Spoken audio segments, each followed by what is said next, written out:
So we will study the Word of the Lord today at ito po yung lagi kong sinasabi. I hope sa mga matagal na rito umattend, familiar na kayo sa introduction ko. Bakit napakahalaga ng salita ng Diyos? Because the Word of God is the food of our spiritual being. Ang pagkain po ng ating espiritu ay ang salita ng Panginoon. So bakit ko ito binibigyan ng emphasis? Because we as kumbaga po ay people or human being, we are created by God according to His own image and likeness. And we have a spirit, we have soul, and we have body. So that's the reason why we study the Word of the Lord, for us to be fed spiritually. At doon po tayo lumalakas.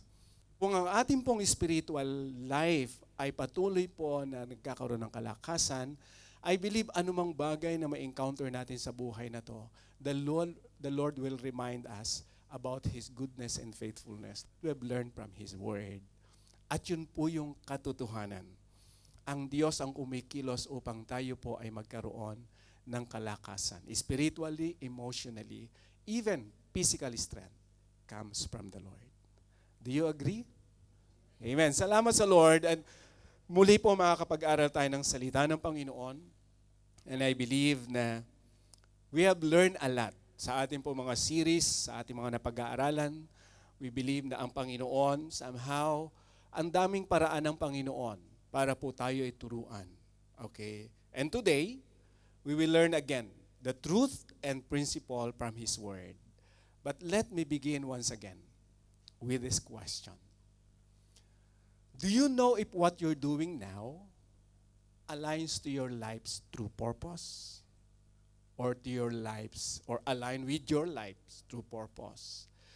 Malinaw ba sa iyo na ang ginagawa mo ngayon ay umaayon doon sa buhay or purpose ng buhay mo sa kasalukuyan? Di ba? Malinaw ba sa iyo? Do you know that what you're doing now aligns to your life's true purpose? Probably it will be followed by another question, what is life's purpose? Di ba? Mahalaga po na maging malinaw itong tanong na to.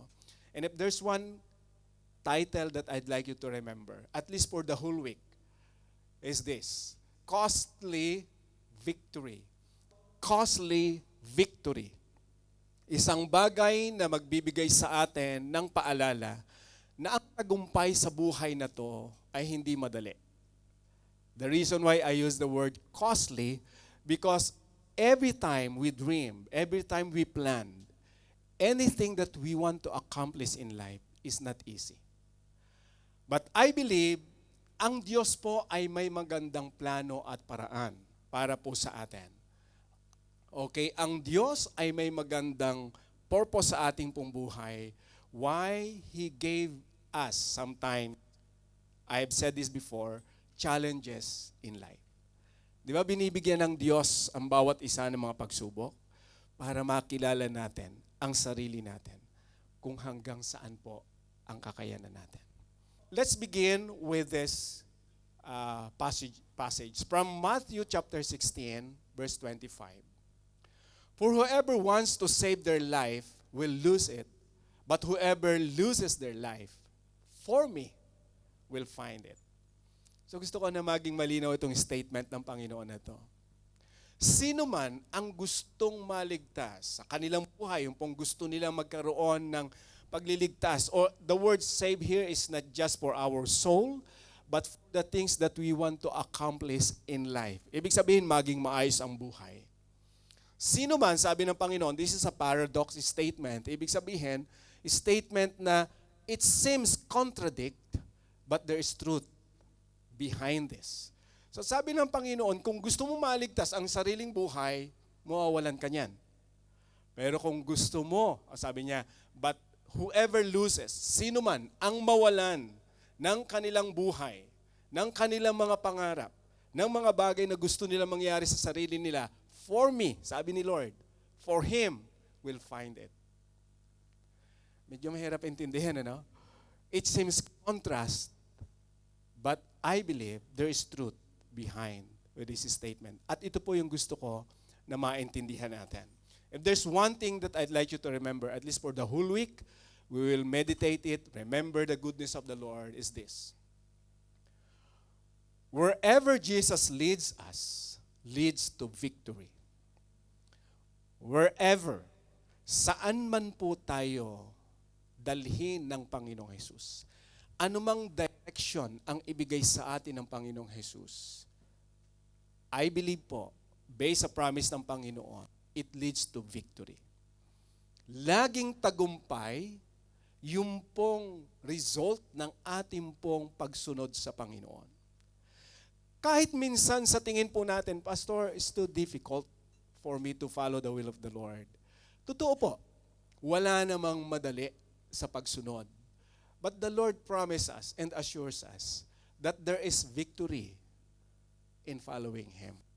Gusto ko na maging malinaw dito, paano ang Panginoong Jesus, how He encouraged the apostles and the disciples to follow Him. Because maganda yung plano ng Diyos sa buhay ng bawat isa. And I believe hindi lamang po sa mga apostles, sa mga disciples during His time, even sa panahon po natin ngayon, maganda ang plano ng Diyos sa bawat isa po sa atin. Okay, let's learn. Let's learn from these verses.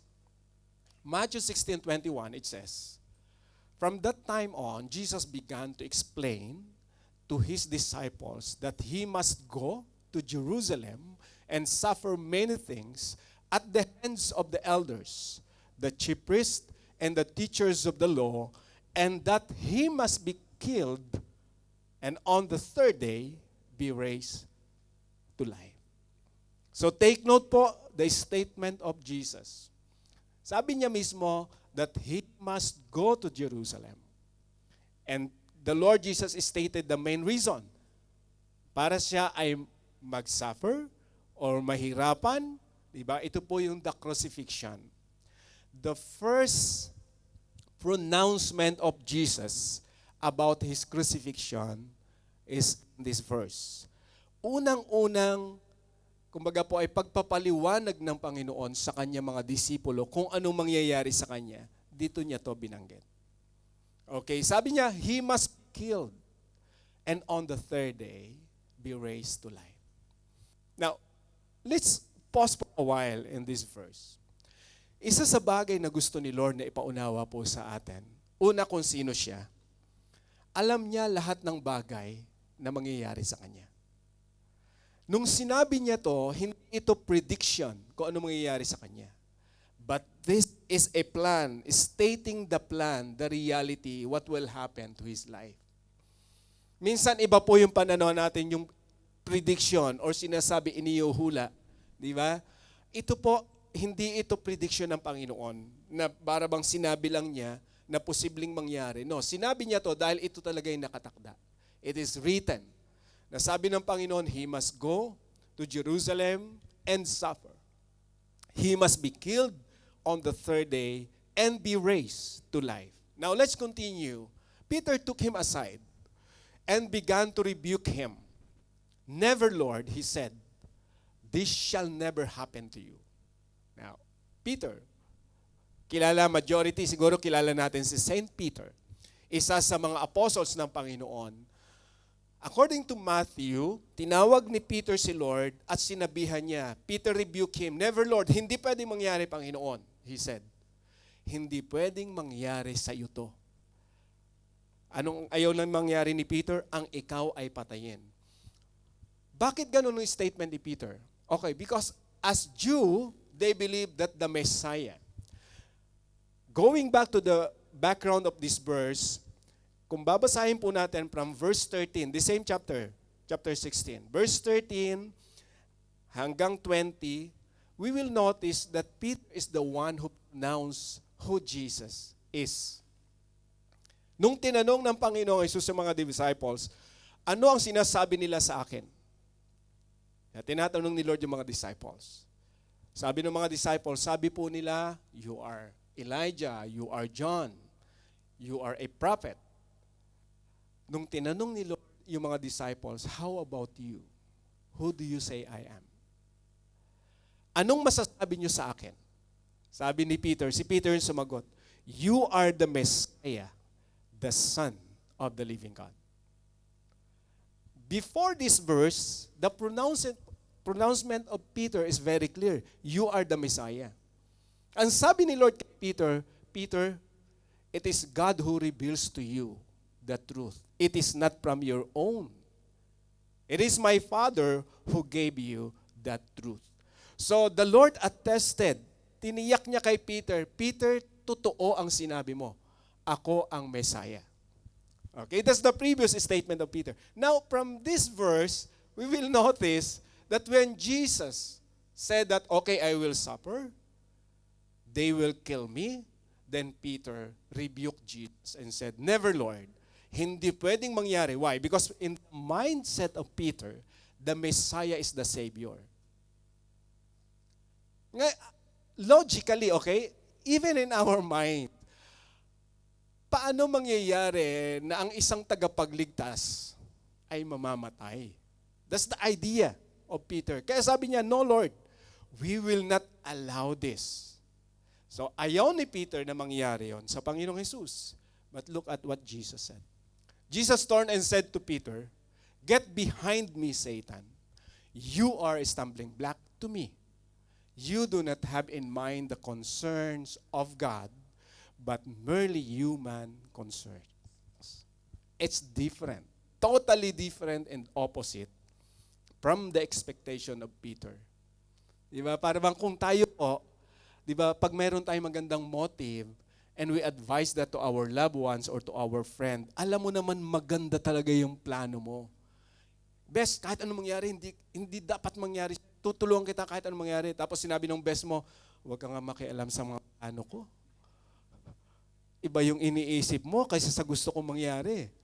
So di ba may mga ganong situation na we are suggesting different from what really meant to do. Yung dapat na mangyari, pero nagsasuggest tayo ng opposite to that. Ibig sabihin, dumarating sa buhay po natin, and Jesus explained it, that our concern is different from God's concern. Whether we admit it or not, tayo po ay nagpaplano minsan, hindi naaayon sa gusto ng Diyos. May mga gusto tayong gawin na hindi naaayon sa plano ng Diyos sa buhay po natin minsan or sa buhay ng iba. So what we can learn from this text is human concerns often resist the path of our obedience to God. If we will just analyze po our human concern or our thinking, hindi po mali na mag-isip, magplano ng magagandang bagay sa buhay. Okay? In fact, maganda yung plano ni Peter. Lord, whatever happens, di ba? We will do our best for you not to suffer. Hindi kami papayag, Panginoon. Gagawin namin. That's the point of Peter eh. Imagine if we will pass forward during po the arrest of Jesus, it was Peter who drew his sword. Siya yung tumaga doon sa isang soldier. At yung ear, yung tainga ng isang soldier, ay namaan ng sword ni Peter. Si Peter po kasi yung aggressive. Pero nirebuke siya ng Panginoon at sinabi ni Lord, get behind me, Satan. So, ibig sabihin ng Panginoon, huwag kang maging stumbling block sa plano ng Diyos, Peter. But sa human point of view, maganda yung plano mo, Peter, but that's not the point or concern of God. So, human concerns, mahalaga po na mabalansin natin to. Anong ituturo po sa atin ng salita ng Diyos pagdating sa human concerns? We need to balance this. Human concern means we want victory without surrender. Pag tayo po nag-isip minsan, gusto natin na magtagumpay pero ayaw naman nating isurrender yung buhay natin sa Diyos. Marami tayong prayer sa buhay, gusto nating marating ang mga bagay na alam nating maganda. Pero pag kinakausap tayo ng Diyos at sinasabi niya, Nak, are you willing to surrender your life to me? So that everywhere you go, I will be with you. Minsan dun tayo po nagkakaroon ng problema. Our concern means ang gusto lang natin magtagumpay. That's it. Huwag mo nang pakialman kung ano pa yung laman ng isip at puso ko. Basta't gusto ko tagumpay, bigyan mo ako ng tagumpay. But God's concern is different. He wants us to surrender our lives to Him. Another human concern that we can find here is we want success without sacrifice. Gusto nating magtagumpay, pero hindi po natin minsan naiisip yung katotohanan about sacrifice. We need to sacrifice our time. Sometimes we need to sacrifice our effort. We need to sacrifice our money. We need to sacrifice many things for the Lord. Don't get me wrong. Ang context po nito is for the Lord. Dapat kung mayroon tayong gagawin na sacrifices, malinaw sa atin, we are doing those things for God. Not only for ourselves, but for the Lord.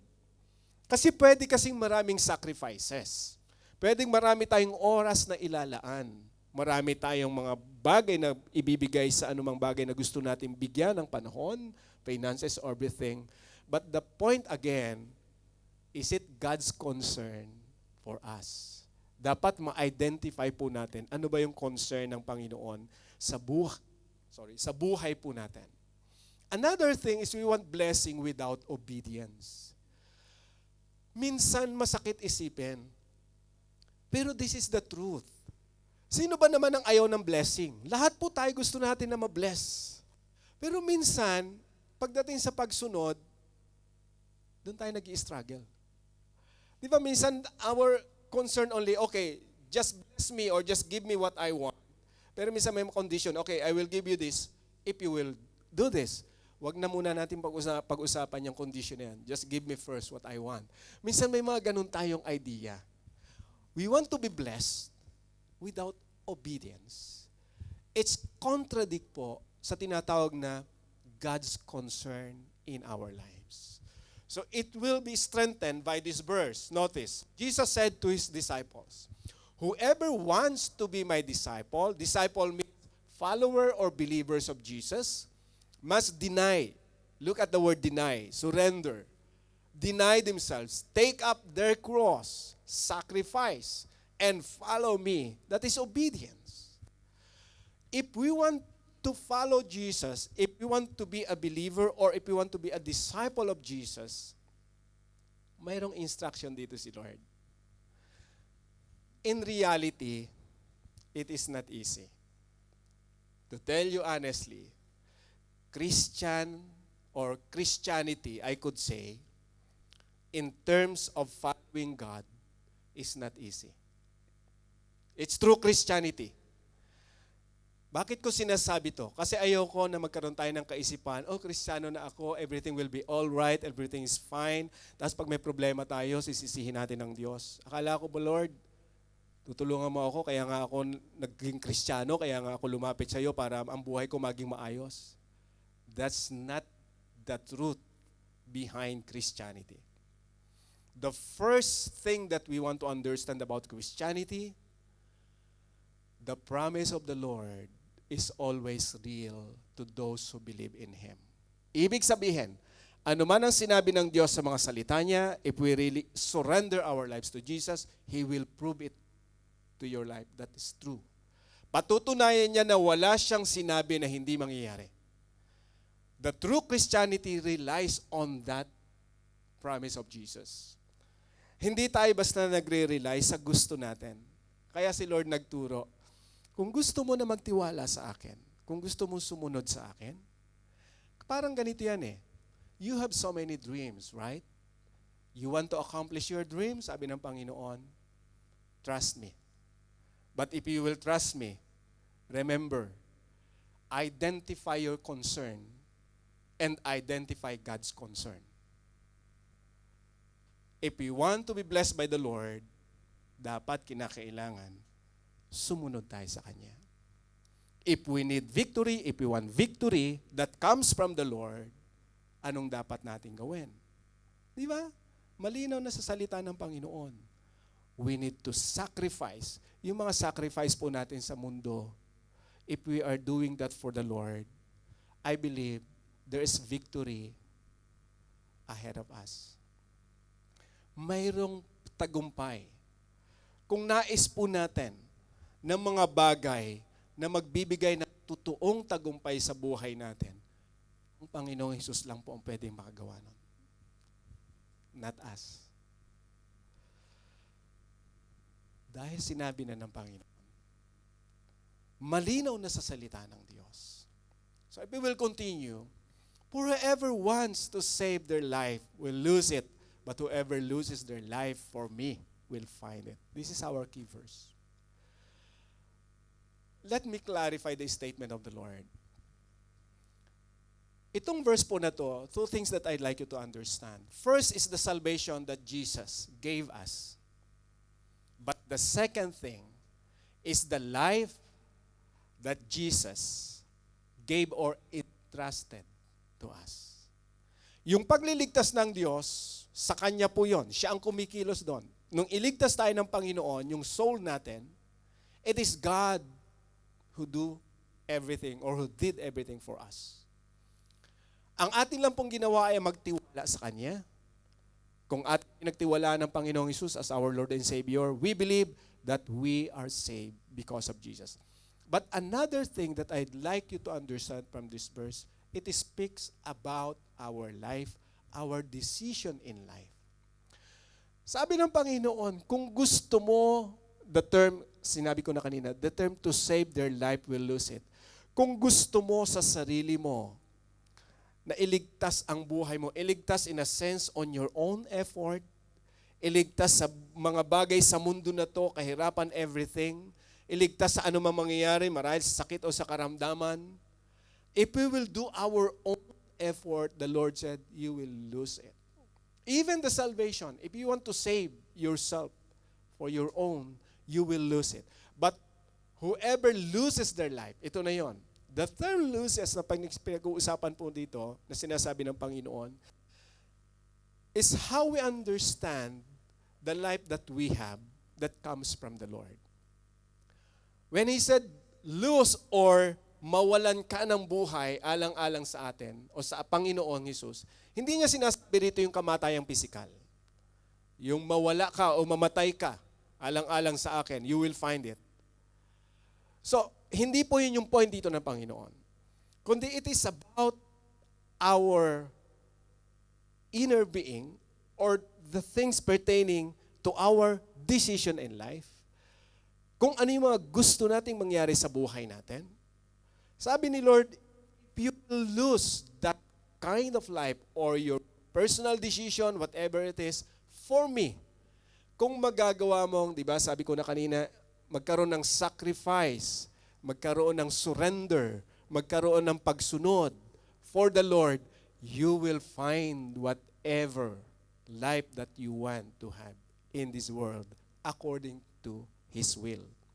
Gusto mo maging maayos ang buhay mo? Give your life to Jesus.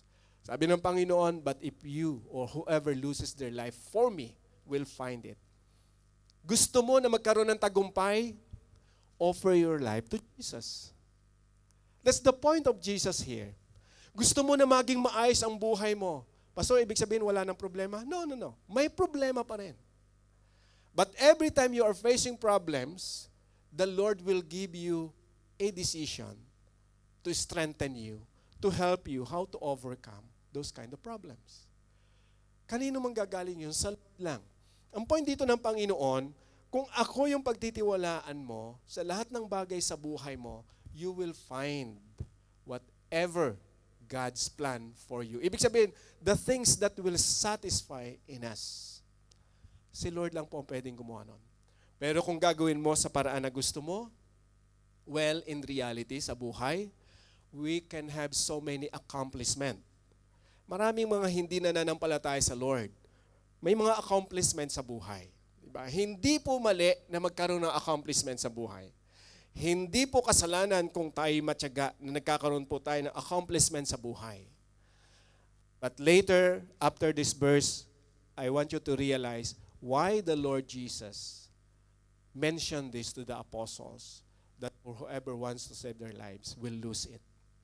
Anong mali kapag ka po hindi nila naintindihan ang point ni Lord? Let's continue first.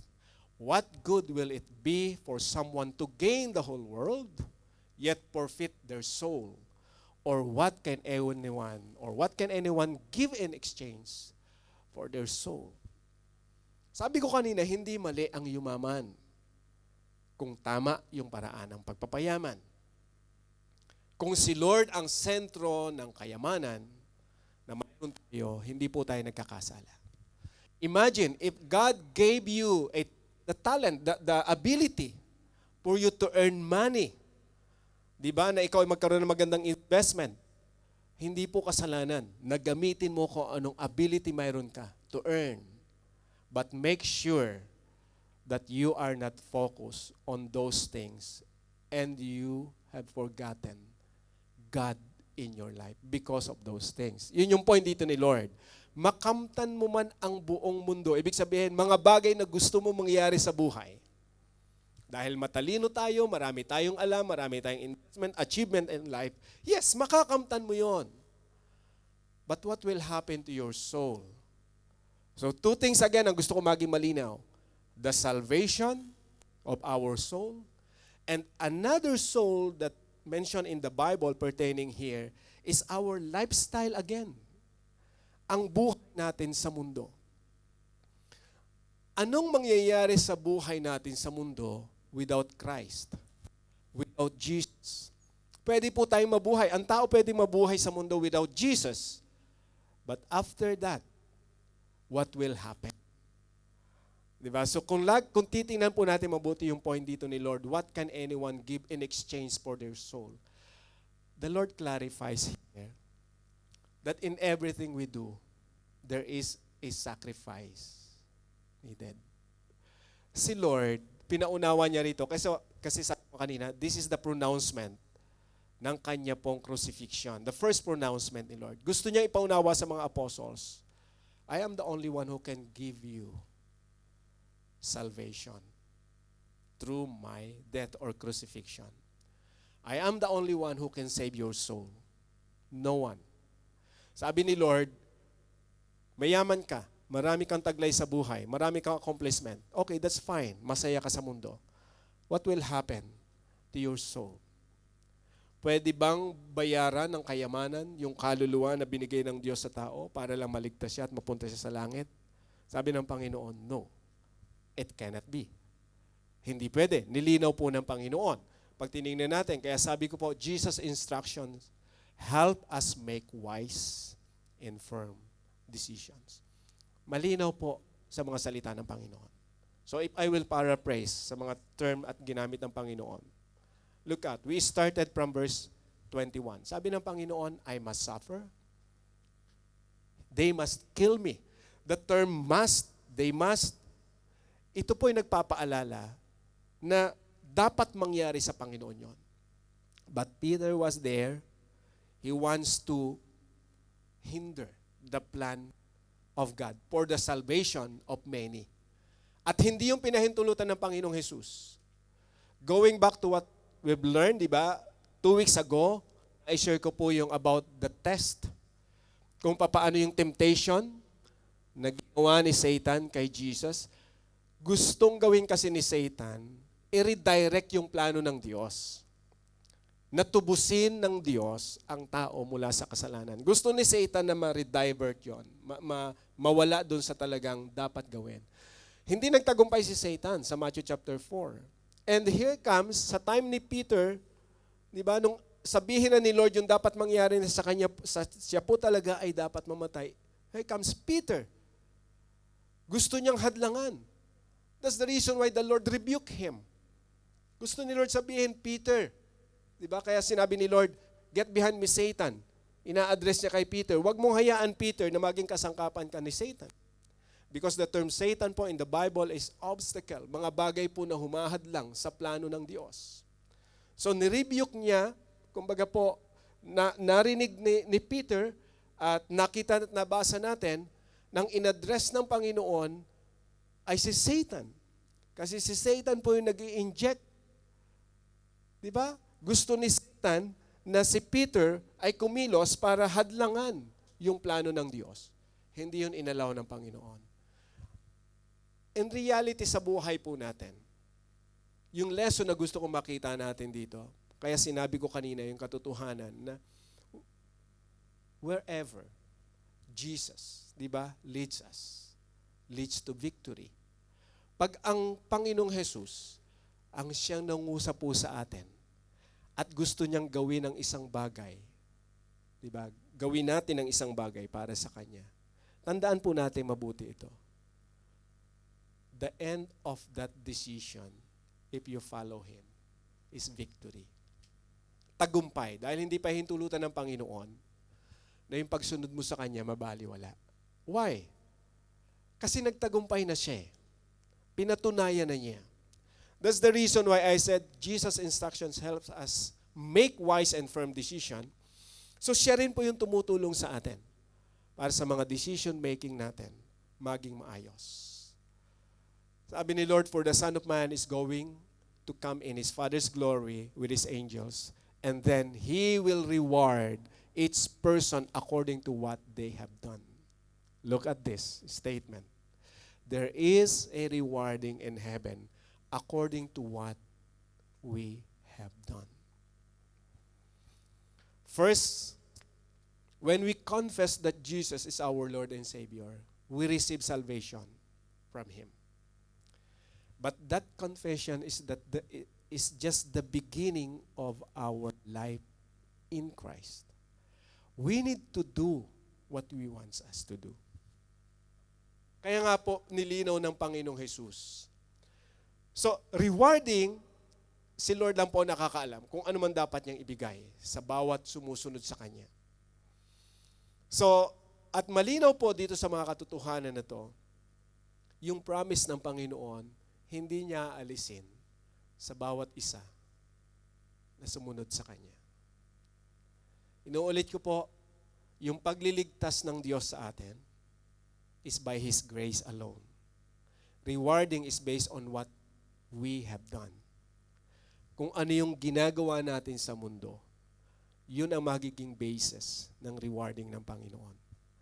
Kaya di ba sabi ni Lord previously, kahit makamtan mo lahat ng kayamanan sa mundo, pero kung mapapahamak naman ang iyong kaluluwa,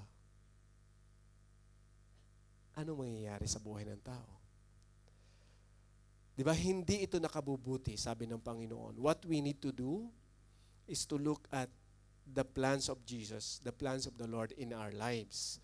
That's why yung question ko po kanina, do you know if what you're doing now aligns to your life's true purpose? Malinaw ba sa atin, mga kapatid? Yung bang ginagawa natin ngayon, ito ba'y umaayon dun sa totoong layunin or purpose ng buhay natin? Bakit tayo ni Lord dinala sa Hong Kong? Natanong mo na ba sa Panginoon? Lord, bakit ako nasa Hong Kong? Bakit ako wala sa Canada? Diba? Bakit ako wala sa Amerika? Bakit ako wala sa Europe? Ba't wala ako sa Dubai? Or sa Middle East? Bakit nasa Hong Kong tayo? If you believe in the Lord, He sets everything for your good.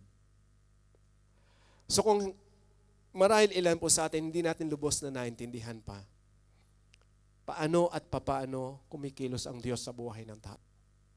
When we started believing Jesus as our Lord and Savior, He's always there to help us to manage our lives. Nagkakaroon po tayo ng struggle because of our own, di ba, the human concerns. But Jesus is always with us to teach us. So yung life purpose sa buhay po natin, si Lord po ang siyang pagmumulan ng tamang purpose na yon. At sa ating mga nabasa, malinaw na reminder niya sa mga apostles, if we will look at the purpose of our lives, that is to surrender our lives to the Lord so that we can serve Him.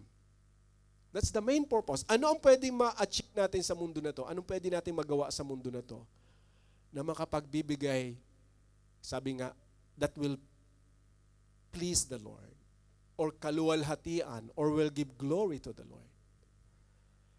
That's only by serving the Lord, by following whatever He wants us to do. And I think the Lord will do the rest.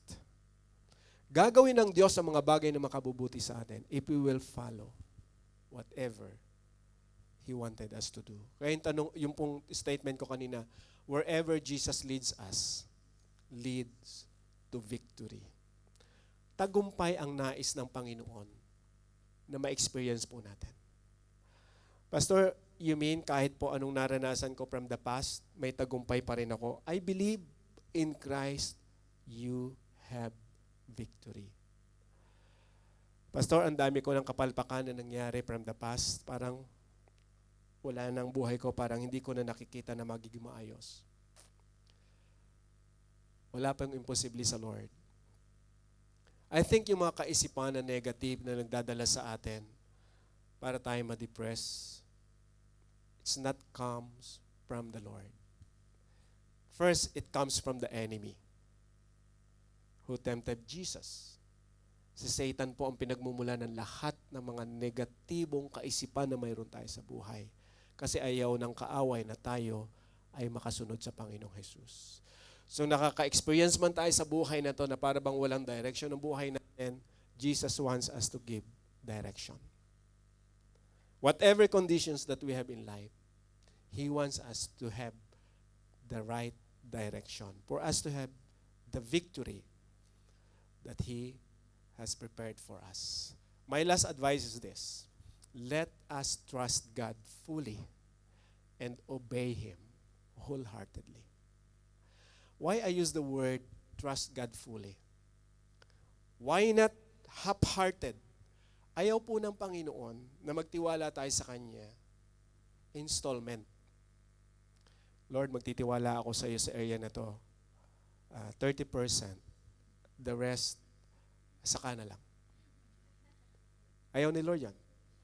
Pag pag-uusapan trust, dapat ang makikita ni Lord sa puso natin, Lord, hindi ko naintindihan kung anong buhay meron ako. Alam ko nagkakamali ako, Lord, pero I trust in you. Fully. Wala kang dapat kunin kahit 1% sa pagtitiwala sa Diyos. Kasi kanino mo ibibigay 1%? Ayaw ng Panginoon yon. Nais ni Lord, buo yung tiwala natin sa Kanya. Why obey Him wholeheartedly? Because it comes from our desire. Minsan may decision tayo na half-hearted. And I believe the Lord understand that because of our human capacity. But hindi natin sinasabi, we cannot justify that, Lord, pasensya na, tao lang. Kaya hindi tayo masunod. We cannot justify that. Hindi natin pwedeng sabihin sa Lord na tao lang. Mas mabuti pa na sabihin mo sa Lord, Panginoon, I'm sorry. Gusto kong sumunod sa iyo, Lord, pero grabe yung struggle ko. Help me. Pag mayroon po tayong acceptance before the Lord, gusto mong sumunod pero hirap na hirap ka, the Lord will strengthen you. Huwag ka na mga tuwiran sa Panginoon. Kasi wala naman tayong makakatuwiran sa Diyos eh. Huwag mo nang sisihin kahit sino na kaya ako nagkamali, Lord, kasi siya. Let us learn to obey God from our heart. Huwag nating tingnan yung buhay ng ibang tao. Kung anumang mayroon tayo sa buhay ngayon, ang tingnan mo yung magagawa ng Diyos para sa iyo. Marahil minsan hindi ka makasunod sa Lord kasi naiisip mo yung ginawa sa iyo ng ibang tao. The Lord is always with us to help us. Gusto ni Lord na itama yung ating pong pananaw, pagsunod sa Kanya. Maganda po kapag ka nag-focus tayo sa Panginoon. Ano man yung past natin, ano man yung experience natin, kaya ni Lord pagalingin tayo ron. Kaya ng Panginoon na tulungan tayo. Kaya ng Panginoon na ipakita sa atin that the victory is in Him. Wala pong tagumpay sa sarili natin. Tanggapin mo man sa hindi, kapatid. On your own, we cannot have victory in this world. Wala po. Bakit? Mas makapangyarihan ang kadiliman kaysa sa tao. At yun yung minsan hindi naintindihan ng tao. Kasi binubulag ng kadiliman ang isip ng tao. Nilalagay ni Satan sa isip natin, kaya mo yan, di ba matatag ka? Oo nga, matatag ako, kaya ko to. Pero at the end of the day, hindi mo kaya eh. Ginagawa ng enemy yun para alisin tayo sa trust natin sa Lord. Huwag mong hayaan na ang kadiliman or kaaway ang siyang maghari sa buhay mo. Sinabi na ng Panginoong Jesus, siya lang ang kailangan natin. Siya lang ang makapagbibigay ng tamang direction. What we can do is 100% ipagkatiwala mo sa Diyos ang buhay mo. Sumunod tayo sa Panginoon mula sa puso natin. Kung may pagkakamali, aminin lang po natin sa Lord. Kaya niya tayong patawarin, handa niya tayong intindihin if we will just surrender our lives to Him. Amen? Kumusta po tayo? Kumusta ang ating buhay? Diba? So lagi nating tatandaan, Jesus is always with us and He is willing to strengthen us. The condition is to trust Him. Amen?